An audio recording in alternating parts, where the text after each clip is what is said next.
खर्चीले में फेशियल कराती हूँ दिल में। बाबा मेकअप खाबो का? अरे आता है नाम खर्चीले में मेकअप कराती हूँ दिल में। सुनो क्या? चार नौकर लगे पीछे रहते हैं। लगा दे आग पानी में जवानी उसको कहते हैं। लुटा दे बाप की दौलत फुटानी उसको कहते हैं। लगा दे आग पानी में जवानी उसको कहते हैं।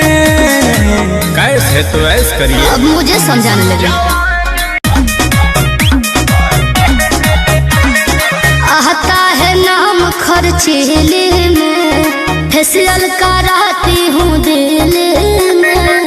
बाबा मेकअप खाबो का? अरे आता है नाम खर्चीले में मेकअप कराती हूँ दिल में। सुनो क्या? चार नौकर लगे पीछे रहते हैं। लगा दे आग पानी में जवानी उसको कहते हैं।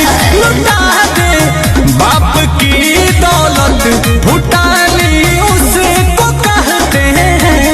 लगा दे आग पानी में जवानी उसको कहते हैं। कैसे तो ऐसे करिए। अब मुझे समझाने लगे।